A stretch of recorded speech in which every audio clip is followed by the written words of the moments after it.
नमस्कार, मैं हूं संजय शर्मा। आप देख रहे हैं 4 PM गुजरात। गुजरात लॉबी इस देश का वो हाल कर देगी जो आपने कभी सोचा नहीं था। क्या होगा? बढ़ती हुई महंगाई आपको कहां ले जाएगी? पेट्रोल डीजल फिर महंगा हो गया और आप केवल हिंदू मुसलमान करते रहेंगे। देश तबाह हो जाएगा। अभय दुबे जी क्या कह रहे हैं, लेके चलता हूं सीधा उनके पास। 4 PM न्यूज नेटवर्क में बहुत बहुत स्वागत है अभय जी आपका। ये माना जा रहा था कि बंगाल के चुनाव के बाद विपक्ष के थोड़े हौसले कम होंगे, विपक्ष थोड़ा पस्त होगा, कांग्रेस पे झटका लगेगा। लेकिन मुझे लगता है कि उत्तर प्रदेश सबके टारगेट में है, क्योंकि बंगाल के बाद असली जंग, असली लड़ाई, असली युद्ध जो है वो उत्तर प्रदेश में ही होना है। कांग्रेस ने अपना प्रचार शुरू कर दिया है। समाजवादी पार्टी के साथ अलायंस में कितनी सीटें होंगी, ये मुझे लगता है कि अगर सैद्धांतिक रूप से देखा जाए या रणनीति रूप से देखा जाए तो इन लोगों को पहले तय कर लेना चाहिए। होता ही है कि ये शुरुआत में तो लड़ते हैं, प्रदेश स्तर के नेता एक दूसरे के खिलाफ बयान देते हैं और फिर चुनाव से तत्काल पहले फिर समझौते होते हैं, और ये समझौते अंततः दोनों पार्टियों के लिए नुकसानदायक होते हैं, क्योंकि तब तक फील्ड में बड़ा कंफ्यूजन रहता है। लेकिन इस बार जो उत्तर प्रदेश को लेकर जो कांग्रेस की रणनीतियां बन रही हैं, कांग्रेस की तैयारी चल रही है, और जिस तरह योगी आदित्यनाथ ने या बीजेपी ने अखिलेश यादव की पीडीए के मुकाबले में अपना मंत्रिमंडल विस्तार किया है, क्या लगता है आपको उत्तर प्रदेश बहुत जल्दी एक बड़ा राजनीति का, बड़ा युद्ध का मैदान बनने जा रहा है? उत्तर प्रदेश तो पहले ही से युद्ध का मैदान है, और चुनाव हो या ना हो वो युद्ध का मैदान ही रहता है। उत्तर प्रदेश की राजनीति 90 के दशक से ही एक तरह का बैटल फील्ड बनी हुई है। आप कोई भी ऐसा क्षण नहीं ढूंढ सकते जब पता लगा उत्तर प्रदेश में शांति है और किसी किस्म का कोई संघर्ष नहीं हो रहा, कोई जद्दोजहद नहीं है, कोई पेचीदगी नहीं है। कुछ ना कुछ होता ही रहता है उत्तर प्रदेश में। भारतीय जनता पार्टी के पास प्रचंड बहुमत है उत्तर प्रदेश में, लेकिन इसके बावजूद भारतीय जनता पार्टी की राजनीति कुछ ऐसी है जैसे कि भारतीय जनता पार्टी अल्पमत की सरकार चला रही हो, जैसे माइनॉरिटी गवर्नमेंट चला रही हो। यानी उनके मुख्यमंत्री की अपनी ही पार्टी के अपने उप मुख्यमंत्रियों से नहीं बनती, अपने जो उनकी जो अध्यक्ष हैं उत्तर प्रदेश के उनसे नहीं बनती। मतलब वो दोनों बहुत उनके बीच में अच्छे राजनीतिक संबंध नहीं है, उनका इतिहास भी इसी किस्म का है। केंद्र के जो गृह मंत्री जो उत्तर प्रदेश की राजनीति को बिल्कुल अपनी मुट्ठी में रखना चाहते हैं, उनसे उनकी नहीं बनती। अच्छा, और मजबूरी यह है कि उनको हटाया भी नहीं जा सकता, उन मुख्यमंत्री को जिनके खिलाफ अपने ही 150 विधायक धरना दे चुके हों उनके पहले कार्यकाल में है। आप सोचिए, एक ऐसा व्यक्ति उत्तर प्रदेश का मुख्यमंत्री है जिसके खिलाफ उसी की पार्टी के 150 विधायक धरना दे चुके हैं, जिसके दोनों उप मुख्यमंत्री तकरीबन उसके साथ निरंतर युद्धरत हैं हर तरह से। वो उनको सभी किस्म के उन्होंने उनके अधिकारों से वंचित कर रखा है। व्यंग में कहा जाता है कि उन्होंने उनको स्टूल पे बैठा रखा है, उनकी कुर्सियां छीन रखी हैं है? वो हर बार पत्रकारों से कहते रहते हैं कि अब योगी बाबा हटाए जाने वाले हैं। इस तरह का प्रदेश है ये, तो बीजेपी की राजनीति है, आप सोचिए। अच्छा, अब आइए आप विपक्ष की राजनीति के ऊपर। वहां भी कम पेचीदगियां नहीं है, कम दिक्कतें और उलझन नहीं है। अब कांग्रेस ने वहां पर अपना चुनाव प्रचार शुरू किया है, अपनी तैयारी शुरू की है। कांग्रेस कुछ इस अंदाज में अपनी तैयारी और प्रचार चला रही है जैसे कि वो 400 सीटों के ऊपर चुनाव लड़ेगी। यानी जो वो उम्मीदवार ढूंढ रही है कांग्रेस, तो वो कांग्रेस एक तो तरीका उसका, एक कहती है हम 80 सीटों के ऊपर उम्मीदवार ढूंढ रहे हैं जहां पर हम मजबूती के साथ लड़ सकें। यानी न्यूनतम उसे अखिलेश से 80 सीटें तो चाहिए ही चाहिए। इसका एक तो मतलब ये रहा। दूसरा मतलब ये रहा कि 80 सीटें नहीं चाहिए तो हम 400 के ऊपर अपना उम्मीदवार ढूंढे ले रहे हैं, हम 400 पे उम्मीदवार खड़ा कर देंगे, यानी विपक्ष के वोट बिखर जाएंगे। अब ये जो स्थिति है, भाजपा के भीतर की स्थिति भी ठीक नहीं है और विपक्ष के भीतर की स्थिति भी ठीक नहीं है। समाजवादी पार्टी ने पिछले 2 चुनावों में बहुत अच्छा प्रदर्शन किया है। वो विधानसभा चुनाव हार गए थे, जीते नहीं थे, लेकिन उनके इतिहास का सबसे अच्छा प्रदर्शन था। प्रतिशत के लिहाज से भी और सीटों के लिहाज से भी बहुत अच्छा प्रदर्शन था उनका। जब मुलायम सिंह जी विपक्ष में रहते थे तो कभी भी ऐसा प्रदर्शन नहीं कर पाए, ऐसा प्रदर्शन अखिलेश ने विपक्ष में रहने के बावजूद किया। फिर लोकसभा चुनाव तो जीत ही लिया अखिलेश ने, भाजपा को हरा ही दिया। यानी 2014 के बाद भाजपा को उत्तर प्रदेश में एक ही बार पराजय नसीब हुई है, वो हुई है लोकसभा चुनाव में। तो समाजवादी पार्टी का हौसला बहुत बढ़ा हुआ है, उसका मन बहुत बढ़ा हुआ है। वो ये चाहती है कि उसे उत्तर प्रदेश में इस बार भाजपा को नाकों चने चब्बा देना चाहिए, बहुत कड़ा लोहा लेना चाहिए और चुनाव जीत लेना चाहिए, कुछ ऐसा करना चाहिए, कमाल उसे करना चाहिए। लेकिन मैं ये कहना चाहूंगा कि ये विधानसभा चुनाव है, ये लोकसभा चुनाव नहीं है 2024 का। इसकी शर्तें अलग तरह की हैं। पिछली बार जब लोकसभा चुनाव हो रहा था तो योगी आदित्यनाथ को आलाकमान ने पूरी तरीके से ढक्कन कर दिया था, उनके कहने पर एक भी टिकट नहीं दिया गया था। योगी आदित्यनाथ भी भारतीय जनता पार्टी की जो चुनावी मुहिम थी उसमें मीटिंगों में भाषण देने के अलावा, क्योंकि उसके लिए वो इनकार नहीं कर सकते थे, बाकी उन्होंने उसके साथ पूरी तरह से असहयोग किया। इस असहयोग में राष्ट्रीय स्वयंसेवक संघ का जो मोदी के प्रति अनमनापन था उसने भी योगदान दिया। तो कुल मिलाकर विपक्ष को जो लाभ हुआ वो लाभ ये हुआ कि भाजपा पूरी तरह एकताबद्ध होकर एक मशीन की तरह जैसा कि वो चुनाव लड़ती है, वो लोकसभा का चुनाव नहीं लड़ पाई। ये एक विशेष लाभ हुआ। इस लाभ को देखना चाहिए। अच्छा, अब क्या विधानसभा चुनाव में भी ये लाभ मिलेगा विपक्ष को? मेरा प्रश्न ये है। ये बात सही है कि जो झगड़ा आलाकमान और योगी आदित्यनाथ के बीच था वो अभी भी जारी है। इस मंत्रिमंडल विस्तार के अंदर भी वो चीज निकल के आ गई है फिर से। अभी भी आपके दोनों उप मुख्यमंत्री जो हैं वो और योगी के बीच में 36 का आंकड़ा है। ये सारी बातें हैं, लेकिन ये भी मानना पड़ेगा कि ये विधानसभा चुनाव है और इसमें योगी आदित्यनाथ मुख्यमंत्री रहेंगे और चुनाव अगर नहीं जीता गया तो फिर उनका राजनीतिक कैरियर खत्म, प्रधानमंत्री पद की महत्वाकांक्षा कूड़ेदान में चली जाएगी। इसलिए वो केंद्र आलाकमान की योजनाओं के साथ में सहयोग करेंगे। इस बार वो आलाकमान की योजनाओं के साथ असहयोग नहीं करेंगे। अगर ये लोकसभा चुनाव होता तो एक बार हम मान सकते थे कि कुछ ना कुछ जो है ना गड़बड़ी होगी, लेकिन आपसी मतविरोध रहने के बावजूद, मेरा अपना आकलन है, ये गलत साबित हो सकता है, लेकिन मेरा आकलन ये है कि आपसी मतविरोध होने के बावजूद ये योगी आदित्यनाथ के राजनीतिक स्वार्थ में है कि वो केंद्र सरकार से सहयोग के, भाजपा के आला कमान से सहयोग के बिंदु कम से कम विधानसभा चुनाव के लिए निकालें। और क्योंकि वो जानते हैं कि अगर उन्हें भाजपा को बहुमत मिल गया या बहुमत के करीब पहुंच गई और सीटें गिर गईं तो इस बहाने से ही उनको निकाल दिया जाएगा। वैसे भी चर्चा इस बात की है कि मुख्यमंत्री वो बने रहेंगे, लेकिन बाद में मुख्यमंत्री कौन चुना जाएगा ये तो विधायक तय करेंगे, विधायक उसी को तय करेंगे जिसको आलाकमान तय करेगा। तो ऐसी हालत में योगी आदित्यनाथ के लिए जरूरी है कि वो उत्तर प्रदेश में अपने मुख्यमंत्रित्व पर मोहर लगाने वाला एक प्रचंड बहुमत प्राप्त करें, जो किसी भी कीमत पर 2025-2022 के विधानसभा चुनावों से कमजोर बहुमत ना हो।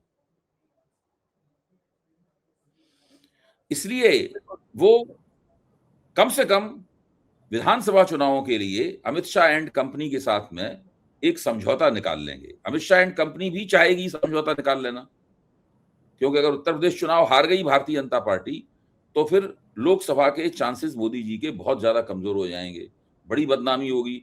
अभी तक जितने विधानसभा चुनाव में आप जीते हैं सारी जीत 0-0 बदल जाएगी।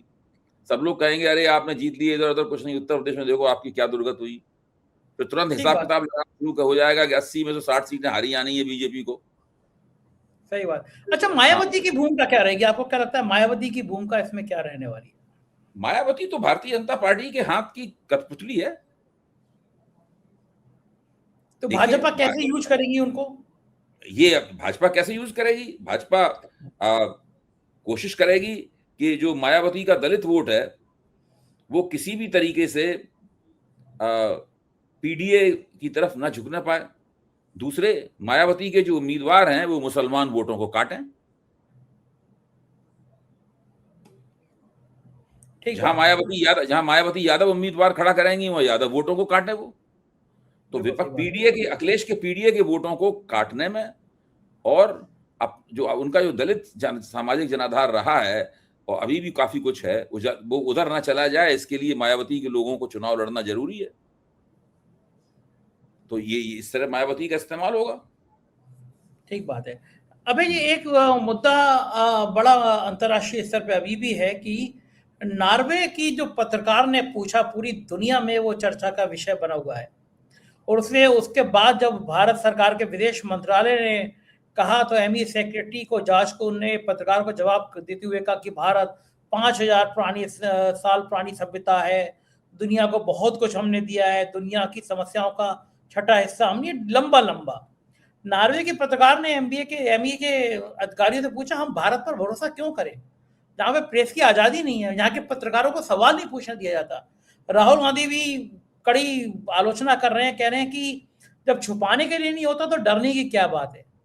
और जिस तरह से मोदी भाग रहे हैं, पूरी दुनिया से सवालों से भाग रहे हैं, तो भारत की छवि पर क्या असर पड़ता है। ये मोदी का, मुझे लगता है कि मोदी जी बौखला गए। एक सेकंड में मन वाला डायलॉग तो बोला ही नहीं है बहुत दिनों से। लोग कह रहे हैं कि मैंने बोला ही नहीं है कि ऊंट पर बैठे आदमी का जब वक्त खराब होता है तो कुत्ता काट लेता है। तो मोदी जी यहाँ से भाग के विदेश गए और वहां कुत्ते ने काट ही लिया। मैं कहना चाहता हूं कि देखिए, जैसे ही पत्रकारों का दबाव पड़ता है कि मोदी जी प्रेस कॉन्फ्रेंस करें या उन्हें एक ऐसा इंटरव्यू दें जिसमें पहले से उनको सवाल ना बताए गए हों, मतलब नूरा पुश्ती ना हो इंटरव्यू के नाम पे, वैसे ही मोदी जी बौखला जाते हैं। ये मोदी जी की पुरानी समस्या है। उनका मानसिक संतुलन जो है गड़बड़ा जाता है मोदी जी का, और वो बौखलाने पे गलतियां करते हैं। जो कुछ मोदी जी ने किया, जब वो नॉर्वेजियन पत्रकार भीड़ में से खड़े होकर कह रही थी कि आप मेरे सवालों का जवाब, आप मेरे सवाल क्यों नहीं लेते प्राइम मिनिस्टर हैं, तो उस वक्त मोदी जी रुककर उसकी तरफ मुड़ते, उसको मुस्कुरा कर देखते हैं, और कहते that time will also come, then I will address your question, right now I have to meet another appointment. ये कह के मोदी जी को वहां से निकल जाना था, कोई दिक्कत नहीं होती, और इसमें मोदी जी की तारीफ होती। मोदी जी को यही 2-3 ढाई छोटे अंग्रेजी के सेंटेंस बोलने थे। अच्छा, ये तो मोदी जी बौखला गए, उन्होंने नहीं किया इस काम को। फिर जब वहां पर रेडिसन ब्लू होटल में जब प्रेस ब्रीफिंग के लिए निमंत्रण दिया गया और पत्रकार लोग वहां प्रेस ब्रीफिंग के लिए पहुंचे, तो वहां पर जो प्रेस अटैची थे भारत के दूतावास के, उन प्रेस अटैची ने तो उस बौखलाहट को और ज्यादा बड़ा रूप दे दिया। जब उससे यही सवाल पूछा गया कि आपके ऊपर हम क्यों भरोसा करें, आपके यहाँ तो प्रेस फ्रीडम की कोई वही नहीं है, आप हमारे सवालों का जवाब ही नहीं देते, ये सब सवाल पूछे गए, तो उनको साफ कहना चाहिए था कि भाई हमारे यहाँ एक कानून है और हम जो भी कदम उठाते हैं उस कानून के तहत उठाते हैं। वो कह सकते थे कि भाई जिन चीजों का आप स्पेसिफिक, वो कह सकते थे कि आप स्पेसिफिक उदाहरण बताइए। ये बात कहना कि मुसलमानों के ऊपर अत्याचार हो रहा है, ये सब ठीक है, आप कह रहे हैं, लेकिन आपके पास कोई स्पेसिफिक कारण है? अगर वो पत्रकार स्पेसिफिक कारण देता तो स्पेसिफिक कारणों का जवाब भी आ सकता था। मैं अगर उनकी जगह होता तो मैं इसको इस तरीके से डील करता कि कोई दिक्कत ही नहीं आती। भाई वो कोई भी कारण बताते, हम वो कह सकते थे कि भाई वो तो अदालत का काम है, अदालत देख रही है उनको। बहुत सारे हर चीज के जवाब होते हैं।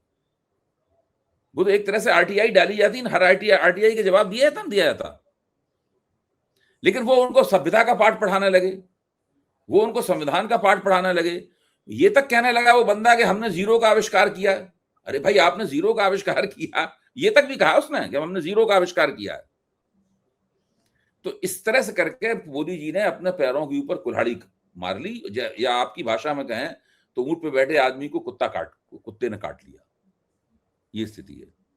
वो इस बीच में पेट्रोल और डीजल फिर महंगा हो गया हफ्ते भर में। दूसरी बार आप पहले कह ही रहे थे कि वो धीरे धीरे करके बढ़ाएंगे, और राहुल गांधी ने भी कहा है ना, ये तो वसूली जारी रहेगी। अभी देखिए, अभी इन्होंने जो किया है ये तो कुछ नहीं है। अभी देखिए उन्होंने शायद 50 पैसे ऐसा कुछ बढ़ाया है, पहले 3 रुपए बढ़ाया था, बढ़ाते रहेंगे वो, ऐसे 90 पैसे भी बढ़ाया, हो सकता है अगली बार 3-4 रुपए बढ़ा दें। हाँ, इसी तरह करके वो है कि 25 रुपए लीटर तक बढ़ेगा। बाप रे बाप, ये बढ़ के 25 रुपए लीटर तक बढ़ेगा। यानी कम से कम रुपया जो है वो जो दाम जो है वो 1 रुपए। देखिए मुझ पे कैसे असर पड़ा सबसे ज्यादा, मैं सुबह उठ के ब्रेड खाता हूँ, मॉडर्न ब्रेड ने सीधी 5 रुपए कीमत बढ़ा दी। मेरे दोस्त हैं अधिवक्ता हैं हैदर, उन्होंने मेरे से बाप से बात कर रहा, तभी बीच में उनका मैसेज आया, वो मुझसे बोले कि लिख रहे हैं कि अब मोदी जी व्रत रखने को कह दें, कि उपवास रख दें, पेट्रोल वर्क फ्रॉम होम की अपार सफलता के बाद व्रत करें, उपवास रखें, ब्रेड और रोटी कम खाएं और खुश रहें। तो अब यही आने वाला है, ब्रेड सीधा 5 रुपए महंगी।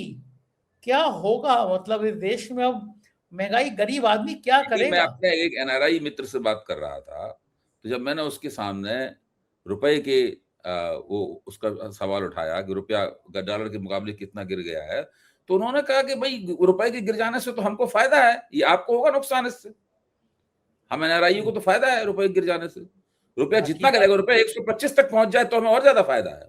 सुधीर चौधरी ने भी ये कहा था, हम घर पे अगर $1000 भेजते थे तो अब उनको 1.25 लाख रुपए मिलेगा हमारे घर वालों को। वो जो है सुधीर चौधरी ने भी ये कहा था कि डॉलर के बढ़ने से, रुपए के गिरने से फायदा होता है, भारत के फायदे उन्होंने गिनाए थे। वो दूसरे संदर्भ में कहा था उन्होंने, वो दूसरे संदर्भ में कहा था, ये एक एनआरआई का दृष्टिकोण है, ये उस संदर्भ में बात कही गई। ठीक कह रहा है, वो तो ठीक कह रहा है कि भारत में ज्यादा एनआरआई के दृष्टिकोण से ये बात बिल्कुल सही है जी।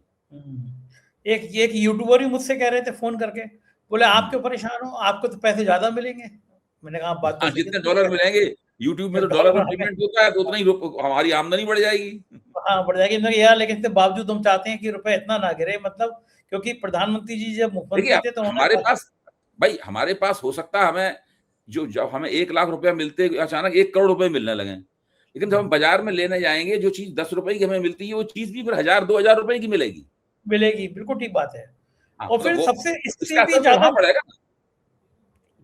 मुझे इससे भी ज्यादा चिंता अपने मोदी जी के स्वाभिमान की है, क्योंकि जब वो मुख्यमंत्री थे तो उन्होंने कहा था कि रुपया नहीं गिरता, प्रधानमंत्री की साख गिरती है। अब मैं मोदी जी की साख गिरते हुए देखकर मेरे दिल में दर्द होता है अभय जी, क्योंकि उन्हीं के कहे हुए वचन है, उससे रुपया इतनी तेजी से गिर रहा है कि मतलब जितनी प्रधानमंत्री की साख गिरती जा रही है, इस सरकार की साख तो पूरी दुनिया में लोगों ने उस समय रुपए में जो अवमूल्यन हुआ था उसका संबंध मनमोहन सिंह जी की बढ़ती हुई उम्र से जोड़ा था। अब इनको चाहिए कि वो राष्ट्रीय स्वयंसेवक संघ 100 रुपए का हो, 100 साल का हो गया राष्ट्रीय स्वयंसेवक संघ, रुपया भी रुपए भी डॉलर के बराबर 100 रुपए हो गए। अडवाणी जी भी 100 साल के होने के लिए जा रहे हैं, तो अडवाणी जी और राष्ट्रीय स्वयंसेवक संघ की उम्र के बराबर जो है ना रुपया होता जा रहा है। हाँ सही बात है। अच्छा मुझे बताइए अभय जी, इन हालातों में चूड़ी किसकी टाइट हुई, अब्दुल की हुई या पंडित जी की हो गई, या पिछड़े वर्गों की हो गई, या दलितों की हो गई? नहीं, दोनों की, सबकी, पूरे देश की जनता की बहुत चूड़ी टाइट है। मैं आपको कहूं, मतलब मुसलमानों की ज्यादा हुई या हिंदुओं की ज्यादा हुई? अर्थव्यवस्था के क्षेत्र में जब कुछ होता है तो सबके ऊपर उसका बराबर असर पड़ता है, और उन लोगों के ऊपर ज्यादा असर पड़ता है जिनमें गरीबी ज्यादा है, उनके ऊपर ज्यादा असर पड़ता है। तो अब स्थिति क्या है कि केवल भारत में, कल एक मैं मशहूर अर्थशास्त्री से बात कर रहा था, तो उन्होंने हिसाब किताब लगा के बताया कि जो भारत में संगठित क्षेत्र है उसमें केवल 6% लोग आते हैं, वो 6% लोगों के लिए काम करता है। अगर भारत की आबादी 1.5 अरब है, मतलब 1 अरब 50 करोड़ है, तो इसका मतलब है कुल 9 करोड़ लोग ऐसे हैं जिनके लिए पूरा कारपोरेट सेक्टर काम करता है। बाकी जो 141 करोड़ लोग हैं वो लोग कारपोरेट सेक्टर की जो आमदनी है उससे बाहर खड़े हुए, उनको कारपोरेट सेक्टर की आमदनी समृद्ध नहीं करती, उसको उससे कोई फायदा नहीं होता। अच्छा, अब इसका दूसरा पहलू यह है कि ये 9 करोड़ लोग जो हैं वो जर्मनी की आबादी के बराबर हैं,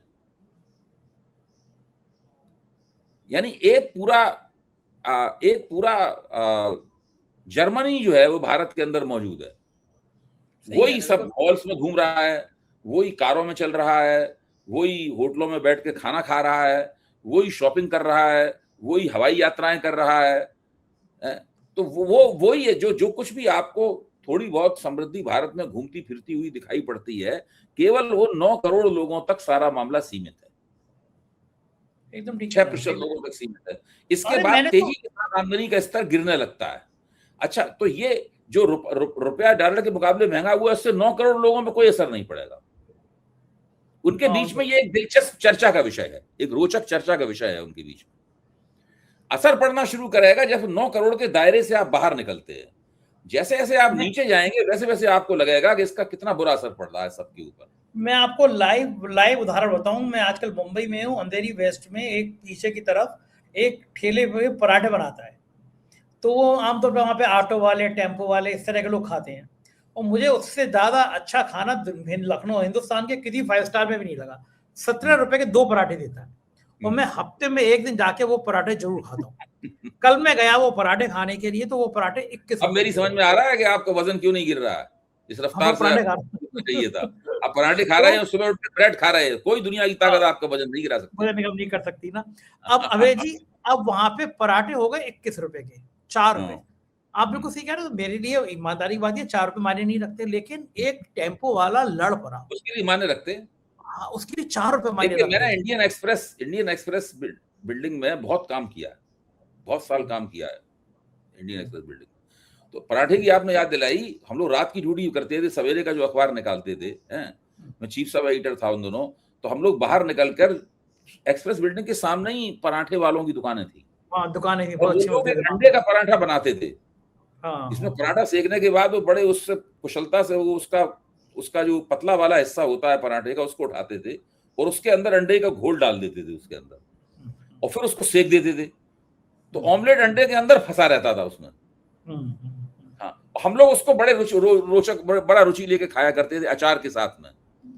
जब से मैं छोड़ के जब CSDS चला गया, मैं सोशल साइंटिस्ट हो गया, अखबार नवीस से समाज वैज्ञानिक हो गया, तो वो पराठा मुझे अभी तक याद आता है। उसके बाद कभी नहीं खाया मैंने आज तक पराठा। वो टेस्ट ही नहीं आया होगा। कलकत्ता में मैंने कलकत्ता का स्ट्रीट फूड हाई क्वालिटी का नहीं होता था, लेकिन जो कुछ था वो अच्छा लगता था।